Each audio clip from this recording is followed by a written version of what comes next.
వారసులై నిత్యము పరలోకపు దూతలతో పరిశుద్ధుడు పరిశుద్ధుడు పరిశుద్ధుడు అని కొనియాడబడుతున్నటువంటి మా ప్రియ పరలోకపు తండ్రి, ఈ పరిశుద్ధమైన ఘనమైన శ్రేష్టమైన నామమును బట్టి మీకు వేలాదిగా వందనములు స్తోత్రములు స్తుతులు చెల్లించుకుంటున్నాము. ఆయన మమ్మలను ప్రేమించి మా అందరి జీవితాల్లో మరొక నూతన పరిశుద్ధ దినమును దయచేసి ఈ నూతన పరిశుద్ధ దినంలో ప్రభా నీ సన్నిధిలో కూడి నిన్ను ఆరాధన చేయ భాగ్యమును మాకు దయచేసిన రీతిని బట్టి మీకు వేలాదిగా స్తుతి స్తోత్రములు చెల్లిస్తూ ఉన్నాము. ఆయన ఈ ప్రభా మరి ఆరాధన అంతయు కూడా ఆయన తండ్రి నీ యొక్క కృపలో నీ చిత్తంలో జరిగించుకునే కృపను దయచేయండి.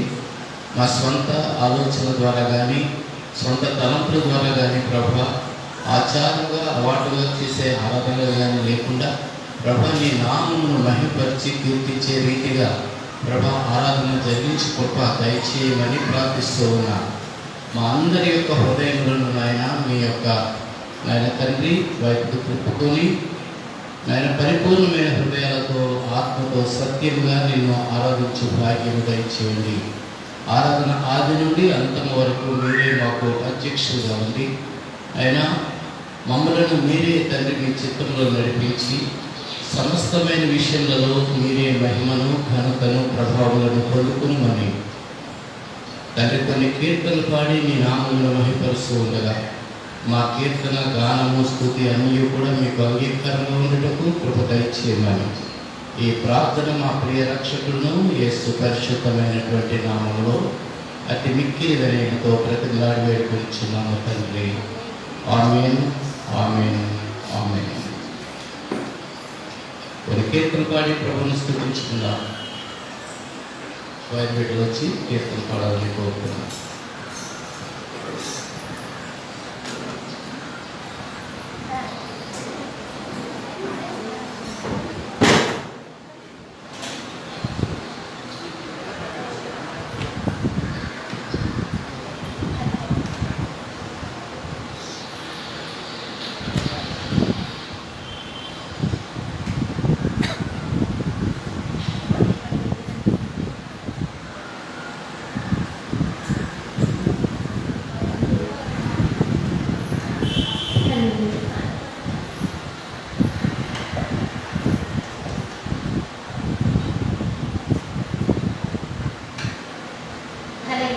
Thank you.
హల్లెలూయా.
గూర్చి కృత కీర్తన పాడుడి.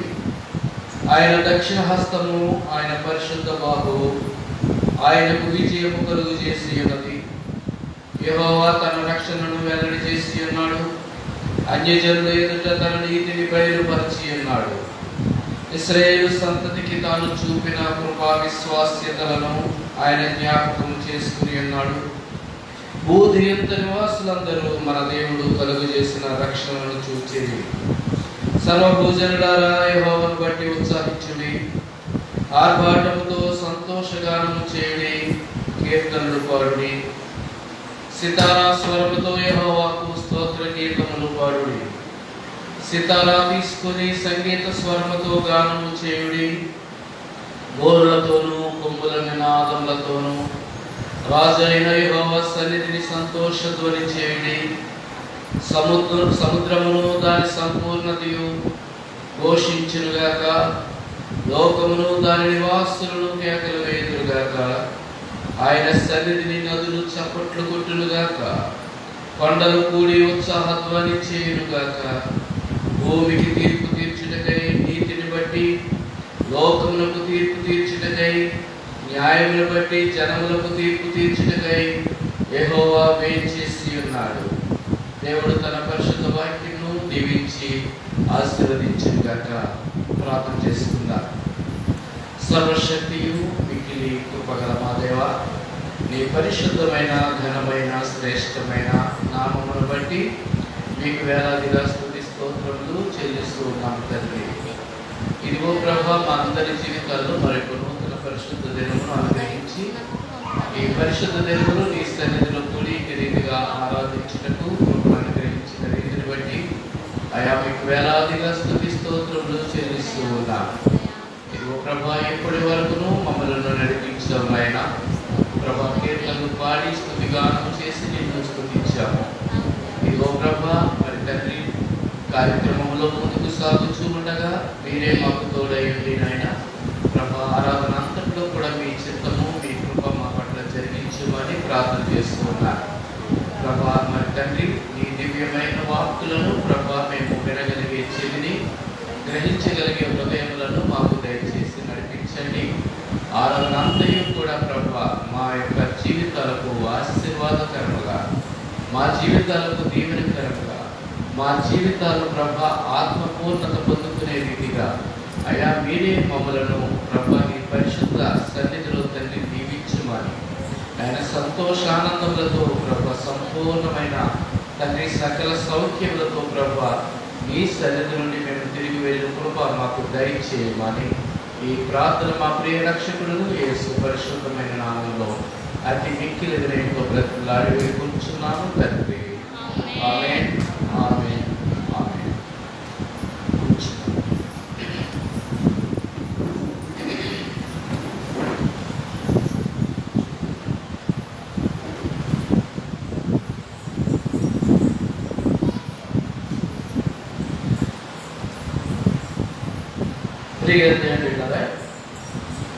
దేవుని కృపను బట్టి మనందరం కూడా నడిపించబడి దేవుని సన్నిధిలో ఆయన ఆరాధనలో పాల్గొనుకుంటున్నాం.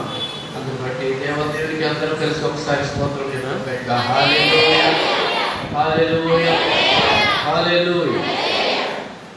మనము లేచి నిలబడి దేవుని మహిమపరచడానికి ఒక కీర్తన పాడి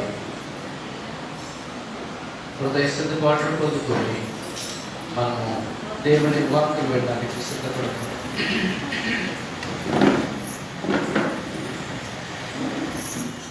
నీవుంటే నాకు చాలు యేసయ్యా అనే కీర్తన పాడి ప్రభువు స్తుతించి మనము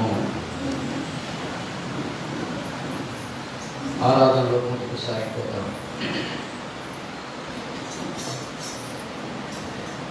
నీవుంటే నాకు చాలు యేసయ్యా,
ప్రార్థన చేసుకుందాం. పాస్టర్ గారు మనం ప్రార్థన నడిపిస్తారు. అందరూ కూడా ఏకీభవించాలని కోరుతున్నాను. ప్రార్థనలో సిద్ధపాటు హృదయాల కొరకు వినగలిగించి గ్రహించగల హృదయాన్ని దేవుడు మనల్ని గ్రహించాలి. అందరూ ప్రార్థన చేయాలని కోరుతున్నాను. హల్లెలూయా. స్తోత్రం నాయనా.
ప్రతి ఒక్కరిని నీ కృపతో నడిపించి నాయన, నీ కృపతో నింపి, నీ దీవెనాశీర్వాదాలతో నింపి, నీ దీన సేవకుడి ద్వారా మాతో మాట్లాడవలసిందిగా వేడుకుంటూ యేసయ్య పరిశుద్ధ నామమున మిక్కిలి వినయంతో బ్రతిమలాడి వేడుకుంటూ ఉన్నాను తండ్రి. ఆమేన్. ఆమేన్. ఆమేన్. కూర్చుందామండి.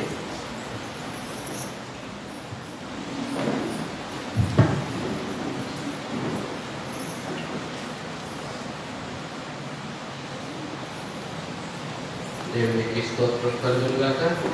హల్లెలూయా. హల్లెలూయా. హల్లెలూయా. దేవుని బిడ్డలారా, కొద్ది నిమిషాలు దేవుని వాక్యాన్ని మనం ధ్యానం చేసుకుందాం. దయతో వాక్యము దేవుడు మనతో మాట్లాడుతూ ఉండగా ఎవరు కూడా దయచేసి అటు ఇటు తిరగవద్దు. వాక్యమునకు మనము విధేయులమై ఆయన పరిశుద్ధ వాక్కులను జాగ్రత్తగా వినాలని ప్రభు పేరిట మిమ్మల్ని కోరుతూ ఉన్నారు. ప్రియ దేవుని సమయంలో పరిశుద్ధ గ్రంథము నుండి ఇర్మియా గ్రంథము 2వ అధ్యాయము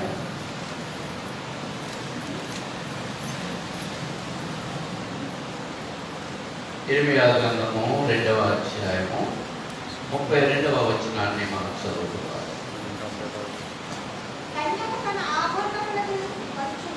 కన్యక తన ఆభరణములను మరచున, పెండ్లి కుమార్తె తన వడ్డానమును మరచున, నా జనులు లెక్కలేనన్ని సార్లు నన్ను మరచి ఉన్నారు. కన్యక తన ఆభరణములను మరచున, పెండ్లి కుమార్తె తన వడ్డానమును మరచున, అయితే నా ప్రజలు నన్ను లెక్కలేనన్ని సార్లు మర్చిపోతున్నారు. ప్రియ దేవుని బిడ్డలారా, కన్యకతో దేవుడు పోలుస్తూ ఉన్నాడు. కన్యక జాగ్రత్త గురించి చెప్తున్నాడు. ప్రియ దేవుని బిడ్డలారా, ఆభరణములను మరచున. కన్యక మాత్రమే కాదు, స్త్రీలైన వారు మీలో చాలా మంది ఉన్నారు కనుక ఆభరణములను మరిచేవారు ఎవరైనా ఉంటారా? ప్రియ దేవుని బిడ్డలారా, మీకు ఎన్ని ఆభరణాలు ఉన్నాయో మీ అందరికీ తెలిసే ఉండాలి. ఏమి వస్తువులు మీకు ఉన్నాయో, బంగారు వస్తువులు ఎన్ని వస్తువులు ఉన్నాయో, అంటే లెక్కలేని వస్తువులు ఎవరికైనా ఉన్నాయా? ఎన్ని ఉన్నాయి నాకే తెలియదండి అనేంత బంగారం ఎవరి దగ్గర ఉంటే చెప్పండి. ఉందా? ఎవరు స్తోత్రం చెప్తాం. ఎవరు అంతగా దీవించినందుకు స్తోత్రం చెప్తాం. లేదండి నా దగ్గర ఒక కొన్ని వస్తువులు ఉన్నాయి అన్నవారు దేవుని స్తోత్రం చెప్పండి. ఆ వస్తువులు మీరు ఎక్కడ పెట్టారో మీకు తెలుసా? వస్తువులు దాచుకుంటున్నారు కదా, అవి ఎక్కడ పెట్టారో తెలుసా? దీనివల్ల పెట్టారో, అరలో పెట్టారో, తాళం వేస్తారో. ఆభరణాలు అశ్రద్ధగా విడిచిపెట్టేవారు ఎవరు ఉండరు నాకు తెలిసి. అలా విడిచిపెట్టారంటే వాళ్ళు మరి దేవుని వాక్యాన్ని బట్టి కూడా మనం అనుకోవాలి, వారు చాలా నిర్లక్ష్య పరులని. కనుక బంగారం వస్తువులను మనం ఎంతో భద్రం చేసుకుని ఆభరణాలు చాలా జాగ్రత్త పెట్టుకుంటాము. అవి ఎక్కడ రాస్తారో మన మైండ్లో ఒక మ్యాప్ గీసేసి ఉంటాం. నిద్రలో లేపి అడిగినా మనం చెప్పగలుగుతాము, అంత జ్ఞాపకం పెట్టుకుంటారు. స్త్రీలైన వారు కన్యక, మరి ముఖ్యంగా కన్యకులు చాలా జాగ్రత్తగా ఉంటారు ఆభరణాల విషయంలో. పెళ్లి కుమార్తె తన వడ్డానమును మర్చిపోదట. అన్ని మీరు సిద్ధపరిచినా కానీ పెళ్లి కుమార్తె అంటది, మీరు అన్ని వస్తువులు పెట్టారు, అంతా బాగుంది, కానీ వడ్డానం అంటే నాకేం బాగోలేదు అంటారట. కనుక వడ్డానం పెళ్లి కుమార్తె చాలా ముఖ్యంగా కోరుకుంటుంది. మరి మీకు వడ్డానాలు వెళ్తున్నారో లేదో తెలియదు, కానీ పూర్వకాలం ముందు వడ్డానం కంపల్సరిగా ఉండేది. ఏమంటే ఇప్పుడు బంగారం చేయించలేకపోతున్నాం, కానీ ఏమంటే మంచి బంగారం కన్నా అతిగా మెరిసిపోయేటటువంటి రోడ్డు గోల్డ్ చెక్క దొరుకుతుంది వడ్డానం. సో వడ్డానం అనేది చాలా పెళ్లి కుమార్తెకి మంచి అలంకరణ తీసుకొచ్చేటటువంటి వస్తువు. దేవుడు అందుకే పెళ్లి కుమార్తెకు వడ్డానంతో పోలుస్తున్నాడు, వడ్డానంగా పోలుస్తూ. వడ్డానమును పెళ్లి కుమార్తె మర్చిపోదు, కన్యక అయినటువంటి స్త్రీ ఆభరణాలు మర్చిపోదు. వారు వాటి విషయంలో చాలా శ్రద్ధ కలిగి ఉంటారు. కానీ నా ప్రజలైనటువంటి నా బిడ్డలు, నా పేరు పెట్టబడినటువంటి నా ప్రజలు నన్ను ఎన్నిసార్లు మర్చిపోయారు? లెక్క పెట్టడానికి వీల్లేదట, అన్నిసార్లు మర్చిపోతున్నారు. నా ప్రజలు నన్ను మర్చిపోతున్నారు. ఈ మాట దేవుడు ఇర్మియాతో పలుకుతున్నాడు. ఇర్మియా ప్రార్థనాపరుడు. ఇర్మియా గొప్ప ప్రవక్త. ఇర్మియా గురించి మనందరికీ తెలుసు. ఇర్మియా గురించి మాకు తెలియదు అన్నవాడు ఎవరంటే చేతులు సార్? ఇర్మియా ఎవరు మాకు తెలియదండి, ఆయన గురించి మేము ఎప్పుడు వెళ్ళలేదు అన్న వాళ్ళు ఎవరంటే చేతులు ఎత్తారు. విన్నారా? ఎస్. ఇర్మియా గొప్ప ప్రార్థనాపరుడు, ధైర్యశాలి. ఆయన రాజైన ఆహాబు దగ్గరికి వచ్చి ఆహాబును ధైర్యంగా ఎదిరించాడు. నీవు చేస్తున్న పనులు తప్పు, నువ్వు చేసే రాజ్యాన్ని నడిపిస్తున్న విధానం తప్పు, నీ భార్య అయినటువంటి యెజబెల్ చేస్తున్నటువంటి పనులు తప్పు, నువ్వు యెజబెల్ యొక్క ఆమె యొక్క మార్గంలో నడుస్తున్నావు, నీవు దేవునికి వ్యతిరేకమైనటువంటి దేవతలను కొలుస్తున్నావు, దేవతల విగ్రహాలను నిలబెట్టావు, ప్రజలందరినీ కూడా ఆ బయలు దేవత వైపుకు నడిపించావు, నీవు నాశనం అయిపోతావు, దేవుడు నిన్ను నిర్మూలపరుస్తానని చెప్పమంటున్నాడని దేవుడి యొక్క తీర్పును రాజు ఎదుట ధైర్యంగా ప్రకటించినటువంటి ప్రవక్త ఇర్మియా. ఏమాత్రం సందేహించలేదు. రాజు దగ్గరికి వెళ్ళి మాట్లాడగలిగే ధైర్యము చాలా మందికి ఉండదు. రాజు ఎద్దుకు వెళ్ళి ధైర్యంగా తనను గూర్చి, తన నాశనం గురించి చెప్పడం అంటే అది నిజంగా జరిగే పని కాదు. కానీ దేవుడు ఇర్మియాను బాల్యములోనే సిద్ధపరచుకున్నాడు, ప్రవక్తగా ఎంచుకున్నాడు. చూద్దాం ఒకసారి ఇర్మియాను గురించి. ఇర్మియా గ్రంథము 1వ అధ్యాయము 4వ వచనంలో, యెహోవా వాక్కు నాకు ప్రత్యక్షమై ఇలాగ సెలవిచ్చింది. ఏలియాతో మాట్లాడుతుంది దేవుని వాక్కు. ఏమనట? గర్భములో నేను నిన్ను రూపింపక మునిపే నిన్నెరిగితిని, నీవు గర్భము నుండి బయలుపడక మునిపే నేను నిన్ను ప్రతిష్ఠించి తిని, జనములకు ప్రవక్తగా నిన్ను నియమించి తిని. దేవుడు నియమించాడు కనుక దేవుళ్ళరా, ఆయనకు దేవుని యొక్క కృప తోడుగా ఉంది, దేవుని శక్తి ఆయనలో ఉంది. కనుక ఏలియా గారికి ఒక మాట ఉంది, ఏంటో తెలుసా? ఏలియా కూడా ఒక ప్రవక్త చాలా మంది ఉన్నారు దేవుని వాక్యంలో, దేవుని పరిశుద్ధ గ్రంథంలో. కానీ ఏలియాకు ఉన్న ఒక టైటిల్, ఒక మంచి మాట ఏంటంటే రోషము గల ప్రవక్త. ఏ ప్రవక్త ఏంటైనా? ఎస్, భయపడేవాడు కాదు. కొంతమంది నిజాన్ని పలకడానికి కూడా చాలా భయపడిపోతూ ఉంటారు. తెలిసిన విషయాన్ని చెప్పడానికి కూడా భయపడిపోతుంటారు. నాకు ఎందుకు వచ్చిన గొడవ ఇది? ఒకవేళ నేను చెప్తే నేను అందరిలో చెడ్డ అయిపోతానేమో, ఇది నా బంధువులకి చెడ్డ అయిపోతానేమో, నాకు కావాల్సిన వారికి నేను చెడ్డ అయిపోతానేమో, తప్పును తప్పు అని చెప్పలేని బలహీనతలు చాలా మంది ఉన్నారు ఈ దినాల్లో. కానీ ఏలియా దేవుని యొక్క శక్తి పొందిన వాడే, రోషము గల వాడే, ప్రార్థనా శక్తి కలిగిన వాడే, దేవుని యొక్క కార్యములు నెరవేర్చేవాడు అన్నాడు. అటువంటి ఏలియా గారు ఇప్పుడు ఏం చేస్తున్నారు తెలుసా? చాలా వేదనతో, చాలా బాధతో ప్రభువుని అడుగుతున్నాడు. ప్రభువా, ప్రజలు ఎందుకు ఇంత ఇబ్బంది పడుతున్నారు? ఎందుకు ఇంత దుఃఖంలో ఉన్నారు? ఎందుకు ఇంత అనారోగ్య పరిస్థితుల్లో ఉన్నారు? ఎందుకు ఇంతగా పీడించబడుతున్నారు? ప్రభువా, నీ ప్రజలే కదా, ఎందుకు వీరు ఎలాగా ఉన్నారు? ఈ స్థితిలో ఉంచావు ఏమిటి ప్రభువా? వారి నీ ప్రజలే కదా, వారిని నువ్వు దర్శించి కాపాడొచ్చు కదా అని ఏలియా గారు దేవుడిని అడుగుతూ ఉండగా దేవుడు ఏలియాతో మాట్లాడుతూ ఈ మాటలు పలుకుతున్నాడు. 2వ అధ్యాయము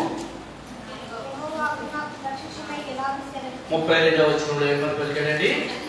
కన్యక తన ఆభరణమును మరచునా, పెళ్లి కుమారి తన వడ్డాణమును మరచునా, కానీ నా ప్రజలు నన్ను లెక్కలేనన్ని సార్లు మర్చిపోయారు. కారణము, ఆ కారణాన్ని బట్టి ప్రజలు ఇప్పుడు ఈ ఇబ్బందులు పడుతున్నారు, ఈ దుఃఖము పొందుకున్నారు, ఈ కలవరంలో ఉన్నారు, ఈ భయంలో ఉన్నారు. ఎక్కడ ఉంటుందో, ఎవరు నడుపుకుంటుందో తెలియని పరిస్థితిలో ఉన్నప్పుడు లోకం, కాబట్టి ఎక్కడికి వెళ్ళి ఏం చేయాలో తెలియదు, భయంగా ఉన్నది.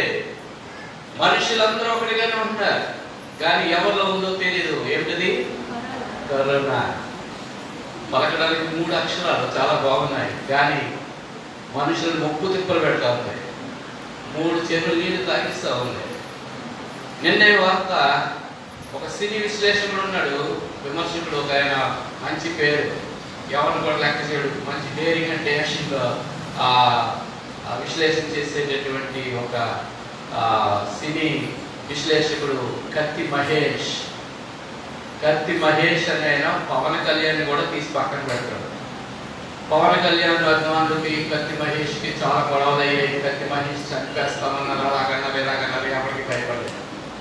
చాలా నిరూపిస్తారు రమ్మన్నాడు.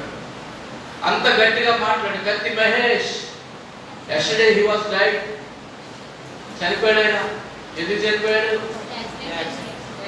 యాక్సిడెంట్ అయింది. తర్వాత ఆసుపత్రిలో చేరాడు, కరోనా కూడా సోకింది. ఇవన్నీ జరిగిన తర్వాత జరిగిన విషయం అంటే అతనికి సహాయం కూడా చేశాడు మన సీఎం గారు. ఎంతో తెలుసా? 40 లక్షల రూపాయలు సీఎం ఫండ్ నుంచి ఇచ్చారు. అయినా కానీ అతడు, ప్రియ దేవుని బిడ్డలారా, అనేక మంది మన ప్రియులు ఈ కరోనా వల్ల చనిపోతున్నారు. ఎందుకు ఈ దుస్థితి కలుగుతుంది అని దేవుడు మాట్లాడుతున్నాడు తెలుసా? నా ప్రజలు అనేక సార్లు నన్ను మర్చిపోతున్నారు, లెక్కలేనన్ని సార్లు నన్ను మర్చిపోతున్నారు కనుక నేను వారి మధ్య ఈ కలతను లేక ఈ రోగాన్ని పెట్టాను అని దేవుడు చెప్తున్నాడు. ప్రియ దేవుని బిడ్డలారా, ఇదంతకు కారణము దేవుని వాక్యాన్ని బట్టి మనం చూసినప్పుడు ప్రజలు ప్రభువును మర్చిపోయారు, దేవుడిని మర్చిపోయారు. ఎన్ని మార్లు అంటే లెక్కలేనన్ని మార్లు. దేవుడు ఒకసారి పోనీ ఏదో ఒకసారి తప్పు చేస్తే ఏదో క్షమించి వదిలిపెడతాడు. దేవుడు మన దేవుడు క్షమించే దేవుడు, ఎవరి మనసును పెట్టుకునే దేవుడు కాదు. మానవులు అయితే మనసును పెట్టుకుంటారు, కానీ దేవుడు ప్రతి విషయంలో కూడా క్షమించి విడిచిపెడతా ఉంటాడు. ఆయన మరి నిజంగా ఉగ్రము చూపించాలంటే, కోపం తెచ్చుకోవాలంటే ఆయన ఇప్పటికీ లోకంలో ఉన్న చాలా మంది ప్రజల్ని తుడిచేయాలి. నోహ కాలంలో తుడిచివేసినట్లుగా ఇప్పుడు కూడా చాలా మందిని తుడిచివేయాల్సి ఉంది. నీతిమంతుడు లేడు, మరలా లోకం అంతా వెళ్ళిపోవాల్సిందే. దేవుడి బిడ్డలు చెప్పుకుంటున్నా మనం కూడా వెళ్ళిపోతాం అందులో. ఎందుకంటే ఆయన దృష్టికి నీతిమంతుడు ఒకడు కూడా లేడు. ఆ తరంలో ఒకే ఒక నీతిమంతుడు నేర్పించాడు, అతడు నోవాహు, అతని కుటుంబం. దానికే వారికి ఒక రక్షణ వాడును దేవుడు సిద్ధపరిచాడు. దేవుడి బిడ్డలు, ఈ దినము ఇప్పుడే ప్రభు ఒకవేళ సంకల్పించుకొని ఉగ్రత తెచ్చుకొని తీసివేయాలి అనుకుంటే ఈ రోజే అందరం వెళ్ళిపోతాం దేవుడి బిడ్డ. కానీ దేవుడు ఏం చేస్తున్నాడో తెలుసా? మన పట్ల ఆయన క్షమాగుణమును కలిగి ప్రేమ వాత్సల్యతలను కలిగి మనలను భూమి మీద నడిపిస్తూ ఉన్నాడు. చిన్న చిన్న బాధలు మనలో ఉన్నాయి, చిన్న చిన్న దుఃఖాలు మాత్రమే దేవుడు నీ మీద పెడుతున్నాడు. కారణం ఏంటో తెలుసా? ఇప్పటికైనా నీవు దేవుని జ్ఞాపకము చేసుకుంటావేమో అని. దేవుని జ్ఞాపకం చేసుకున్న వారు చాలా తక్కువగా ఉంటున్నారు, అందరూ మర్చిపోతున్నారు. ప్రియ బిడ్డ, నేను చెప్పగలను దినములో ఒక్కసారి కూడా దేవుని జ్ఞాపకం చేసుకుని వాడు మన సంఘ బిడ్డలే ఉన్నారు చాలా మంది. దినమెల్ల పనులే, దినమెల్ల కార్యక్రమాలే, ఏవేవో పనులు ఉంటాయి. కానీ ఒక్క 5 నిమిషాలు, ఒక్క 10 నిమిషాలు నేను దేవునికి ప్రార్థన చేసుకోవాలని పనులన్నీ ముగించుకొని వాక్య భాగం ఒక అధ్యాయం వాక్యం చదువుకొని ఒక 5 నిమిషాలు దేవునితో సహవాసం చేసేటటువంటి స్థితి నీ దగ్గర ఉందా?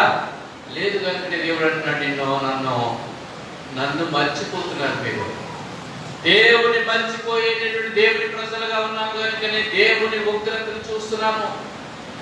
మాట్లాడితే కరుణ భయం, ఎంతో సంతోషంగా ఉంటున్నాం, ఎంతో ఉత్సాహంగా ఉంటున్నాం, పక్క నవ్వుకుంటున్నాం, అన్ని బాగుండేటప్పుడు ఒక్కసారి టక్కన గుర్తు వస్తుంది, గుండె ఆగిపోతుంది, ఒళ్ళు చాలా పడిపోతుంది. ఏంటది? కరుణ. దేవుడా, ఎందుకు నీకు భయమో? దేవుడు నీతో ఉన్నాడు కదా. ఆ ధైర్యం నీకు కావాలంటే దేవుడిని జ్ఞాపకం చేసుకో. Everyday you should remember your God. ప్రతి దినము నీ దేవుడిని జ్ఞాపకం చేసుకోవాలి. నీ దేవునికి ప్రార్థన చేసుకోవాలి. దేవుడు నీతో ఉన్నాడు, నీ పక్షంగా ఉన్నాడు, నీకు తోడుగా ఉన్నాడు, నీ కుడి ప్రక్కన ఉన్నాడు. అటువంటి దేవుడు నీకు తోడుగా ఉండగా నీకు భయం ఎలా? దేవుడు బిడ్డరా, భయం నీలో ఎప్పుడు పుడుతుందో తెలుసా? దేవుని సన్నిధి నీకు తోడుగా లేనప్పుడు, దేవుడు నీకు తోడుగా లేనప్పుడు నీలో భయం కలుగుతుంది. అప్పుడు నువ్వు కలవరం పొందుతావు, కలత పొందుతావు. నువ్వు దేవుని మర్చిపోయి ఉన్నప్పుడు తప్పనిసరిగా నీ జీవితంలో దుఃఖమే, తప్పనిసరిగా నీ జీవితంలో కలవరమే. జ్ఞాపకం పెట్టుకో దేవుని బిడ్డ. దేవుడు మాట్లాడుతున్నాడు, ఈ జనులు నన్ను అనేక సార్లు, అంటే లెక్కించలేనన్ని సార్లు నన్ను మర్చిపోతున్నారు. మర్చిపోకుండా దాచుకునేటటువంటి కొన్ని వస్తువులు మాత్రం గుర్తించుకుంటున్నారు. వారు మర్చిపోకూడని అన్నీ కూడా చక్కగా జాగ్రత్త పరుచుకుంటున్నారు. కానీ మర్చిపోకూడనటువంటి దేవుణ్ణి వారు మర్చిపోతూ ఉన్నారు. కనుకనే దేవుడు అంటున్నాడు, చూడండి, హోషేయ గ్రంథము 4వ అధ్యాయము 6వ వచనం చూద్దాం. హోషేయ గ్రంథము, నా జనులు జ్ఞానము లేని వారై నశించుచున్నారు.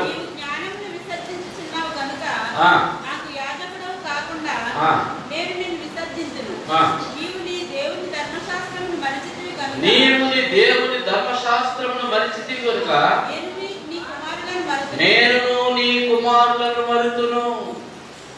దేవుని ధర్మశాస్త్రమును మరిచేటటువంటి వారికి యొక్క స్థితిని దేవుడు చెప్తున్నాడు. నిన్ను మర్చిపోవడమే కాదు, నీ పిల్లలను కూడా నేను మర్చిపోతాను. దేవుడు మర్చిపోయాడంటే మన స్థితి ఏంటో ఒకసారి ఆలోచించండి. దేవుడు దినదినము మనం పట్ల ఏం చేస్తున్నాడంటే తన ప్రేమ వాత్సల్యతలను నూతనముగా పుట్టింపజేసుకుంటున్నాడంట. రోజు రోజుకు నీ మీద ప్రేమ పెరిగిపోతుంది దేవునికి. రోజు రోజుకు ఆయన వాత్సల్యత నీ మీద పెరుగుతూ ఉంది. నువ్వు మర్చిపోతున్నావు, కానీ దేవుడు తన ప్రేమను నీ పట్ల వెల్లడిపరుస్తున్నాడు. ప్రేమ గల తండ్రి, నువ్వెన్ని చెడు కార్యముల వైపు వెళ్తున్నా, ఎంతగా దేవుని మర్చిపోయి దినమంతా కూడా నీ సొంత కార్యములు నేను చక్కబెట్టుకుంటున్నా. కొంతమంది వారం క్రైస్తవులు అంటాడు. వారాలు చేసే మనుషులు కొంతమంది ఉంటారు చూసారా, అలాగా వారం క్రైస్తవులు అన్నమాట చాలా మంది పెట్టారు. దేవుడు అంటున్నాడు, ఆదివారం అంటే మళ్ళీ ఆదివారమే. ఈ మధ్యలో శుక్రవారం కూడా లేదు, ఈ మధ్య శుక్రవారం ఆరాధన కూడా లేదు. అందువలన మర్చిపోతున్నారు, దేవుని పూర్తిగా మర్చిపోతున్నారు. దేవుడారా, వచ్చే వారం నుండి శుక్రవారం పగలు 3 గంటలకు ఆరాధన ఉంటుంది, గమనించండి. ఎందుకంటే రాత్రి పూట కర్ఫ్యూ ఉంటుంది కనుక సాయంకాలం 3 గంటలకు 5 గంటల వరకు దేవుని సన్నిధిలో శుక్రవారపు ఆరాధనలు ఉంటాయి. సరే, దేవుని బిడ్డలారా, 3 అంటే 4 వస్తారా? అంటే 2 అంటే 3 వస్తారు. ఓకే, దేవుని బిడ్డలారా, ఇక్కడ హోషేయతో చెప్తున్న మాట ఏంటంటే, నీవు నన్ను విసర్జించావు. నన్ను జ్ఞాపకం చేసుకోవడానికి నువ్వు విసర్జించి ఉన్నావు గనుక నేను కూడా నిన్ను విసర్జిస్తున్నాను. నీ కుమారులను నేను జ్ఞాపకం చేసుకోకుండా వదిలిపెడుతున్నాను అని దేవుడు అంటున్నాడు. దేవుడు విడిచిపెడితే మనం బ్రతికేంటి ఆలోచన చేయండి బిడ్డ. దేవుడు దినదినము తన ప్రేమ మన మీద చూపిస్తున్నాడు కనుక మనం అనుకున్న పనులన్నీ చేసుకుంటున్నాం. అబ్బా పొద్దుట 4 గంటలకు లేచానమ్మా, ఇదిగో ఇప్పటికి తెగిలింది, 11 అయింది, ఇప్పటికి తెగిలింది. పొద్దుట 4 గంటల నుంచి రాత్రి 11 గంటల వరకు నువ్వు శ్రమించి కష్టపడింది ఎవరి కొరకు? దేవునికి మహిమ కలిగిందా నీ పనులు బట్టి? దేవునికి మరి సంతోషం కలిగిందా నీ కార్యాన్ని బట్టి? లేదు. అదే సమయంలో మధ్యలో ఒక్క అరగంట వీలు చేసుకొని దేవుని జ్ఞాపకం చేసుకొని ఆయన వాక్యమును జ్ఞాపకం చేసుకొని ఆయన ప్రార్థనలో సహవాసములకు గడిపి దేవుని మర్చిపోకుండా ఉంటే ఈ యొక్క 11 గంటల వరకు నువ్వు చేసిన పనుల్లో నువ్వు దేవుడిని మర్చిపోయావు, దేవుని జ్ఞాపకం చేసుకోలేదు. కానీ అన్ని పనులు ఇది అయిపోతుందా, అమ్మాయి బట్టలు తీశాను, తర్వాత ఏంటి అది జ్ఞాపకం చేసుకుంటాం, తర్వాత ఏంటి వాట్ నెక్స్ట్ అది దానికి వెళ్ళిపోవాలి. అంతేగాని దేవుడు ఎక్కడ జ్ఞాపకం రావట్లేదు నీ జీవితంలో. అందరి బట్టి దేవుడు నువ్వు నన్ను విసర్జిస్తున్నావు కనుక నేను నిన్ను విసర్జిస్తున్నా. ఇంకా భయంకరమైన మాట, నేను ఉమ్మి వేయించున్నాను అన్నాడు ఒక సందర్భంలో. జాగ్రత్త సుమా, దేవుని మర్చి ప్రజలుగా మనం ఉండడానికి వీలేదు. అదే హోషేయ గ్రంథంలో దేవుడు ఇంకా మాట్లాడుతున్నాడు. 8వ అధ్యాయం 14వ వచనం.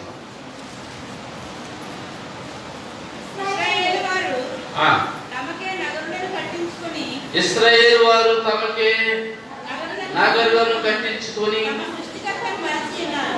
ఏం చేస్తున్నారండి? వీళ్ళు సృష్టికర్తలు మర్చి ఉన్నారు. యోధావారు ప్రాకారముగా పట్టణములను చాలా కట్టి ఉన్నారు. అయితే నేను వారి పట్టణములను అగ్నిచే తగలబెట్టేదను, వాటి నగరులను కాల్చివేయుదును. ఏమంటే చాలా కష్టపడి ఎన్నెన్నో పనులు చేసుకుంటున్నావా? ఏమంటే ఇశ్రాయేలు ప్రజలు అంట నగరాలు కట్టేశారంట, పట్టణాలు. ఎలాంటి పట్టణాలు? ప్రాకారం గల పట్టణాలు కట్టేశారంట. ప్రాకారం గల పట్టణాలు కట్టినప్పుడు దేవుడు వారికి ఏం చేశాడు? తోడైనాడు, సహాయం దయచేశాడు, తోడ్పాటును అందించాడు. వారికి తోడుగా ఉండి ప్రతి పనిలో కూడా సహాయం దయచేసి ప్రతి పని చేసుకోవడానికి దేవుడు కృప అనుగ్రహించాడు. అన్ని పనులు దేవుడు చక్కబెట్టుకున్నారు, బాగుంది. ప్రాకారాలు కట్టేసుకున్నారు, రాజనగరాలు కట్టేసుకున్న తర్వాత అన్నిటిలో దేవుని సహాయం పొందుకున్నారు. కానీ వారు ఏం చేశారట? సృష్టికర్తను మర్చి ఉన్నారు. ఇవన్నీ కట్టుకోవడానికి నీకు సహాయం చేసినటువంటి దేవుడిని మర్చిపోయారు. నిజమే దేవుడారా, మన జీవితంలో ఎన్నెన్నో మనం సాధించుకుంటున్నాం, అన్ని మనకు దేవుడు ఇస్తున్నాడు. కానీ మనం అనుకుంటున్నాం ఇవి నేనే కట్టుకున్నా, ఇది నా వల్ల కలిగింది, ఇది నేనే సంపాదించుకున్నా, ఇది నా బలము, ఇది నా శక్తి అని చాలా మంది అనుకుంటున్నారు. ఇక్కడ కూడా ప్రజలు యూదా వారు ఏం చేశారంటే ప్రాకారం గల పట్టణాలు కట్టేసుకున్నారు. కానీ ఆ పట్టణాలు కట్టుకోవడానికి దేవుని సహాయం పొందుకున్నటువంటి విషయాన్ని మర్చిపోయి సృష్టికర్తను మర్చిపోయారు. కనుక ఆయన అంటాడు, వెంటనే నీ ప్రాకారాన్ని నేను ఏం చేస్తాను? కాల్చి వేస్తాను. నీకేదైతే ఉందని, ఏదైతే పొందుకున్నానని, నాకు ఇది ఉంది అది ఉందని దేని చేత నువ్వు గర్వంతో ప్రవర్తిస్తున్నావో దేవుడా, అది నీకే లేకుండా చేస్తాడు దేవుడు. కాల్చివేదను. జాగ్రత్త సుమా, నువ్వు పొందుకున్నది ప్రతిదీ కూడా దేవుడు ఆశీర్వదించబడాలి. దేవుడు నీకు ఇచ్చాడు, పొందుకున్న ప్రతి దాన్ని బట్టి దేవుడికి నువ్వు స్తుతులు చెల్లించాలి. సృష్టికర్తను జ్ఞాపకం చేసుకోవాలి. ప్రతి విషయంలో కూడా దేవుని మనము జ్ఞాపకం చేసుకోవాలి. ఒక గృహం దేవుడికి ఇచ్చాడా? జ్ఞాపకం చేసుకో. ప్రభువా, నీవు నాకు చక్కని ఈ గృహాన్ని ఇచ్చావు, ఇది వర్షంలో తడవకుండా, ఎండలో ఎండకుండా, ప్రభువా నీవు ఇచ్చిన ఈ గృహంలో తండ్రి నేను నివసించే భాగ్యం ఇచ్చావు కనుక నీకు స్తుతులు చెల్లించాలి అని దేవుడికి స్తుతులు చెల్లించాలి ప్రతి ఒక్కరు కూడా. ఆ ఇల్లు చూసినప్పుడు ఆహా ఏమి కట్టానండి నా ఇల్లు, బయటకు చూస్తుంటే ఎంత సుందరంగా ఉంది, ఇది నా దేహ బలము చేత నేను కట్టిన రాజనగరు కదా అనుకున్నాడు. ఎవరు? నెబుకద్నెజరు. అప్పుడే దేవుడు క్షమించి వదిలేశాడు. అయినా కానీ గర్వించి ఇది నా బలము చేత కట్టుకున్న రాజనగరు, గర్వించిన కారణాన నీవేం చేస్తావు? అప్పుడు అడవిలోకి వెళ్ళి గడ్డి మేయాల్సిన కాపుని కొట్టిస్తానండి. జాగ్రత్త సుమ. పొందిన ప్రతిదాన్ని బట్టి నువ్వేం చేయాలి? దేవునికి ఎల్లప్పుడూ కూడా స్తుతులు చెల్లించాలి, జ్ఞాపకం చేసుకుంటూ ఉండాలి. నాది నాది నాదని కాదు అనుకోవడానికి వీల్లేదు. నీదేది లేదు ఇక్కడ. సమస్తము దేవుడే నీకు ఇచ్చాడని గుర్తించుకో. ప్రతి దాని విషయంలో కూడా నీ సృష్టికర్తను జ్ఞాపకం చేసుకో. అప్పుడు దేవుని యొక్క ఆశీర్వాదం నిలకడగా ఉంటుంది నీ మీద. నీ ఆశీర్వాదం, నీ దీవెనలు, నీ పొందుకున్న దీవెనలన్నీ కూడా ఇంకా ఇంకా శాశ్వతమైన ఆశీర్వాదాలుగా మారిపోతాయి. ఈ రోజు ఉన్నది రేపు లేకపోతే ఏమి ప్రయోజనం చెప్పండి? దేవుని బిడ్డలారా, పొందుకున్నామనేటటువంటి మరి ఒక తృప్తి నీకు ఉండాలి అంటే ఎల్లప్పుడూ కూడా దేవుని స్తుతించుకోవాలి. అది నీకు నిలిచి ఉండాలంటే దేవుని స్తుతించుకోవాలి. ఈ రోజు పొద్దుకుని రేపు పోగొట్టుకుంటే అది దేవుని ఇచ్చిన ఆశీర్వాదం కాదు. దేవుని మరిచి వారికి అటువంటి స్థితి కలుగుతుంది. కాబట్టి కలిగి ఉన్న దానిని బట్టి నువ్వు దేవునికి స్తుతులు చెల్లించడం నేర్చుకోవాలని హోషేయ ద్వారా దేవుడు సెలవిస్తున్నాడు. ఇదే హోషేయలో 6వ అధ్యాయము 6వ వచనం చూద్దాం. 13వ అధ్యాయము 6వ వచనం. అమ్మా, తరువాత వారికి మేత దొరకగా వారు తిని తృప్తి పొంది గర్వించి, దేవుడు నిండారుగా ఆహారం ఇస్తున్నాడు. ఎంత ఆహారం అంటే దేవుడు పెట్టారు. మనం తినగా తిని తృప్తి పొంది ఏం చేస్తున్నాం? తిని తృప్తి పొంది అందులో మీరు పొద్దులు పట్టుకొని కూడా డబ్బులో మందులు డబ్బులో కాదు. దేవుడు ఎంత ఆశీర్వాదం ఇచ్చి చెప్తున్నాడు. ఏ పూటగా పూట కష్టపడి తినాల్సినటువంటి రోజుల్లో నుండి దేవుడు ఎక్కడికి తీసుకొచ్చాడండి? ఎక్కడ తీసుకొచ్చాడు?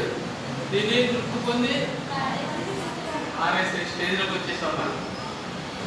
అంతగా దేవుడు నిన్ను దీవించినప్పుడు నువ్వేం చేస్తున్నావంటే, దేవా ఇంత తృప్తికరమైన ఆహారాన్ని నాకు ఇచ్చావు, ఇంత సమృద్ధైన ఆహారాన్ని నాకు, నా బిడ్డలకు, నా ఇంటి వారందరికీ ప్రభువా నీవు ఇచ్చావు అని దేవుని బిడ్డలుగా దేవుని స్తుతించాల్సిన మనము ఏం చేస్తున్నామంట? మర్చిపోయామంట. చూడండి అక్కడ ఎవరు వారు ఏం చేశారు? వారి తర్వాత వారికి మేత దొరకగా, మేత అంటే ఆహారము దొరకగా వారు తిని తృప్తి పొందారు. ఆ తర్వాత ఏం చేశారు? తృప్తి పొందిన తర్వాత గర్వించి దేవుని మర్చిపోయారట. ప్రియ దేవుడ, నీ జీవితంలో నీకు తృప్తినిచ్చిన దేవుడు నీ నుండి ఏమి కోరుకుంటున్నాడో తెలుసా? ఆయన జ్ఞాపకం చేసుకోవాలి. దేవుని జ్ఞాపకం చేసుకోవాలి ప్రతి విషయంలో కూడా. ప్రభువా నీవు నాకు ఇది ఇచ్చి దీవించావు కనుక నీకు స్తుతి స్తోత్రములు చెల్లిస్తున్నాను. ఆయన జ్ఞాపకం చేసుకుని ఆయనకు స్తుతులు చెల్లించాలి. ఆయన యొక్క దేవుని వాక్యం సెలవిస్తుంది తెస్సలోనికే పత్రికలో ఏమంటున్నది? ప్రతి విషయమునందును కృతజ్ఞతాస్తుతులు చెల్లించుడి, ఇట్టి రీతిగా మీరు జరిగించుట అది ఆయనకు చిత్తమైనది, ఆయనకి ఇష్టమైన కార్యం. ప్రతి విషయంలో కూడా దేవుని స్తుతించాలి, మర్చిపోకుండా జ్ఞాపకం చేసుకోవాలి. ఏ ఒక్కటి పొందినా ఇది నా వల్ల కలిగింది కాదు, దేవుడే నాకు ఇచ్చాడు. దేవుడు బిడ్డలారా, ఎన్నో ప్రార్థన చేస్తున్నాం, ఎన్నో కార్యాల కొరకు మనం ప్రార్థన చేస్తున్నాం. దేవుడు అనేకమైన మేళ్ళు మన జీవితాల్లో, మన సంఘంలో, మన వ్యక్తిగత జీవితాల్లో జరిగిస్తున్నాడు. పొందిన మనం ఏం చేయాలండి? దేవుడి జ్ఞాపకం చేసుకోవాలి. ప్రభా నిజముగా నేను ఇక్కడ ఉన్నాను, ఈ దేశానికి వచ్చాను, ఈ ఇండియా దేశంలో మళ్ళీ అడుగు పెట్టి నా ఇంటి వారి దగ్గరికి చేరి నా బిడ్డలతో కలిసి సంతోషించి నా సంఘంలో నేను దేవుని స్తుతించుకునే కృప ఇచ్చావు ప్రభా. ప్రార్థన చేసుకోవాలి, దేవుని జ్ఞాపకం చేసుకోవాలి. మన బిడ్డలు అక్కడున్న కాలంలో సంఘం ఎంతో ప్రార్థిస్తుంది, దైవజనులు ప్రార్థిస్తున్నారు మన బిడ్డల కొరకు. కాబట్టి వారు కూడా ఏం చేయాలండి? దేవుని ఎప్పుడు జ్ఞాపకం చేసుకోవాలి, స్తుతులు చెల్లించాలి, బిడ్డల కొరకు ప్రార్థన చేస్తున్నారు. అలాగే మరి గర్భములతో ఉన్నటువంటి వారి కొరకు, సులువైన ప్రసవాల కొరకు ఎన్నెన్నో ప్రార్థనలు చేస్తుండగా ప్రతి ప్రార్థన దేవుడు అంగీకరిస్తున్నాడు. దేవుడు అన్యాయస్తుడు కాదు, మనమిని విడిచిపెట్టేవాడు కాదు, తగిన కారణంతో ఫలమిచ్చే దేవుడు. నీ నా దేవుడు తప్పనిసరిగా దేవుడు ఫలమిస్తాడు. ప్రార్థిస్తున్న దేవుడికి మనం ఏం చేయాలంటే కృతజ్ఞతాస్తుతులు చెల్లించి జ్ఞాపకం చేసుకోండి. మర్చిపోవద్దు. దేవుని మర్చిపోతున్న కారణంగా మనం అనేకమైనటువంటి బాధలు, ఇబ్బందులు, దుఃఖములు పొందుతున్నాం. ఈ శ్రమలు పొందుతున్నాం. కారణం దేవుడిని మర్చిపోవడం అనేటటువంటి మాటను దేవుడు జ్ఞాపకం చేస్తున్నాడు. నా ప్రజలు నన్ను మర్చిపోయారు. ఎన్నిసార్లు? లెక్కలేని ఎన్నిసార్లు. కాబట్టి దేవుని బిడ్డరా, దేవుని వాక్యం వింటున్నటువంటి ప్రియ దేవుని బిడ్డరా, జాగ్రత్తగా గమనించండి. దేవుని జ్ఞాపకం చేసుకునే బిడ్డగా ఉండాలి. ఆయన మర్చిపోవారికి లోకంలో మరి ఎన్నో ఇబ్బందులు కలుగుతూ ఉంటాయి. ఆయన ఆశ్రయించే వారికి ఏ పొదువై ఉండదు అని దేవుని వాక్యం సెలవిస్తుంది. ఆయన జ్ఞాపకం చేసుకునే వారికి, ఆయన ఆశ్రయించే వారికి ఆయన ఏ మేలు పొదువ చేయడు, ఏ మేలు చేయక మానడు. కనుక దేవుని బిడ్డరా, జ్ఞాపకం చేసుకుందాం. మన సృష్టికర్తను జ్ఞాపకం చేసుకుందాం. మేలు జరిగించిన మన దేవుని జ్ఞాపకం చేసుకుందాం. తృప్తిని కలుగు చేస్తున్నటువంటి మన దేవుని జ్ఞాపకం చేసుకుందాం. దేవుని మహిమపరచుకుందాం. దావీదు దేవుని జ్ఞాపకం చేసుకుంటున్నాడు. 103వ కీర్తన మొదటి వచనం చదువుదాం. నా ప్రాణమా యెహోవాను సన్నుతించుము, నా అంతరంగమునున్న సమస్తమా ఆయన పరిశుద్ధ నామమును సన్నుతించుము. నా ప్రాణమా యెహోవాను సన్నుతించుము, ఆయన చేసిన ఉపకారములు దేనిని మరువకము. దావీదు జ్ఞాపకం చేసుకుంటున్నాడు. నా ప్రాణమా, ప్రాణంతో చెప్తున్నాడు, యెహోవాను సన్నుతించు. ఎప్పుడు మర్చిపోవద్దు. ఆయన చేసిన ఏ ఉపకారాన్ని మర్చిపోవద్దు. దేవుడు చేసినటువంటి ప్రతి మేలును జ్ఞాపకం చేసుకోవాలి. ఆయనను సన్నుతించాలి. ఆయన హృదయం ఎల్లప్పుడూ కూడా దేవుని జ్ఞాపకం చేసుకుంటున్నట్టుగా మనం చూస్తున్నాం. దేవుని బిడ్డరా, మనము కూడా దేవుని జ్ఞాపకం చేసుకోవాలి. ఆయన జ్ఞాపకం చేసుకోవాలి. ఆయన మేలు మర్చిపోకుండా ఉండాలి. ఎందుకు దేవుడు జ్ఞాపకం చేసుకోవాలంటున్నాడు? ఎందుకు దేవుడు మనతో మాట్లాడుతున్నాడు? ఇదేనా ప్రజలందరూ మర్చిపోతుండగా ఆయన చాలా వేదన పడుతున్నాడు. నా ప్రజలు ఎలాగున్నారు, మర్చిపోయారు అని ఆయన బాధపడుతున్నాడు. ఎందుకంటే నువ్వు మర్చిపోయినా కానీ దేవుడు స్వభావం ఎటువంటిదో తెలుసా? నిన్ను మర్చిపోనటువంటి స్వభావం. నీవు మరిచినా నేను మరువను అంటున్నాడు ఆయన. కనుకనే మనం ఇలా కూర్చుని ఉన్నాం. ఈ దినమున మనందరం దేవుని జ్ఞాపకం చేసుకుని దేవుడితో సహవాసం చేసేసి ఆయనతో నడిచినటువంటి వారు మరి కాదు. దేవుడ నిన్ను ఈ రోజున ఈ స్థితిలో ఎంత చక్కని ఆరోగ్యకరమైన స్థితిలో నిలబెట్టాడు అంటే కేవలము ఆయన మర్చిపోలేదు మనలను. కనుకనే ఆయన అంటున్నాడు, ఆయన స్వభావం ఎటువంటిదంటే మానవ స్వభావం మర్చిపోయే స్వభావం, కానీ దేవుని స్వభావం మర్చిపోయేది కాదు. తన బిడ్డలు మర్చిపోయేవాడు కాదు మన దేవుడు. చూడండి, దేవుని యొక్క వాక్యాన్ని బట్టి మనం చూద్దాం. యెషయా గ్రంథము 49వ అధ్యాయము. యెషయా గ్రంథము 49వ అధ్యాయము 15వ వచనం చూద్దాం. స్త్రీ తన గర్భమున పుట్టిన బిడ్డను కరుణింపకుండా తన చంటి పిల్లను మరుచునా? వారైనా మరుచుదురు గాని నేను నిన్ను మరువను. దేవుని స్తోత్రం చెప్పండి. హల్లెలూయా, హల్లెలూయా. చూడు, నా అరచేతులలో నిన్ను చెప్పాను. ఎక్కడ చెప్పుకున్నట్టు మొదలై ప్రియమైన వారి పేర్లు, ప్రియమైన వారి యొక్క ఆ ఫోటోలు. మన బిడ్డలు చాలా మంది చేతుల మీద ఏమండి ఇక్కడ గుండెల మీద చెప్పుకుంటున్నారు. జ్ఞాపకార్థంగా, అబ్బా నేను ఎంత ప్రేమ కలిగి ఉన్నాను నీ మీద, నాకు ఎంత ప్రేమ ఉందంటే చూడు అమ్మ, చూడు. ఎవరు రాస్తారు ఇక్కడ? అమ్మ. లేకపోతే నాన్నకు ప్రేమతో ఏదో రాస్తారు. ఏముండదండి, వీడు అమ్మను ఆ చేతిలో పట్టాలి. అమ్మాని చిన్నప్పుడు రాసుకున్న పచ్చబొట్టు రాయించుకున్న అమ్మని చేతితోనే తల్లిని కొడతాడు తర్వాత కాలంలో. కానీ ఎంతో ప్రేమగా అమ్మా అని రాయించుకున్నాడు. దేవుని బిడ్డలారా, ఇవన్నీ నిజంగా. కానీ నా దేవుడు, మనందరి దేవుడు, మనల్ని ప్రేమించి మనందరినీ కూడా ఆయన ఎక్కడ చెప్పుకున్నాడో తెలుసా? తన అరచేతి మీద. ఈ చేయి మీద ఎక్కడ చెప్పుకున్నాడు? ఎక్కడ రాసుకున్నాడు అని చూపించాలి. ఇది చూపిస్తే కానీ చూస్తే కానీ కనబడదు. ప్రియదేవుడారా, నీ అరచేయి ఎప్పుడు నీ ఎదుటే ఉంటుంది. నీ అరచేయి ఎప్పుడు నీ ఎదుటే ఉంటుంది. ఎప్పుడు నీ అరచేయి నీకు కనిపిస్తూనే ఉంటుంది. దేవుడు నిత్యం మనల్ని జ్ఞాపకం చేసుకోవడానికి ఏదో మూలన చెప్పుకోలేదు కానీ ఎక్కడ చెప్పాడట? అరచేతి మీద చెప్పుకున్నాడు. yes he ever seen you. ఎల్లప్పుడు నిన్ను చూస్తున్నాడు ఆయన. ఎవరెవర్ ఎప్పుడు నేను జ్ఞాపకం చేసుకుంటున్నాడు. నీ మీద ప్రేమ చూపిస్తున్నాడు. నిన్ను మరవలేదు ఆయన. చూడుము నా చేతుల మీద నిన్ను చెప్పుకొని ఉన్నా. కన్న తల్లి అయినా, తన స్త్రీ తన గర్భంలో పుట్టిన బిడ్డనైనా కరుణింపకుండా తన చంటి బిడ్డను మర్చునేమో కానీ, వారైనా మర్చుతారేమో కానీ నేను మరవను. అంటే స్త్రీ తన గర్భం పుట్టిన బిడ్డనంటే ఎంత ప్రేమ అండి. మర్చిపోతుందా? మర్చిపోదు కదా. వెనిజులా దేశంలో తీవ్రమైన వరదలు వచ్చేసాయంట.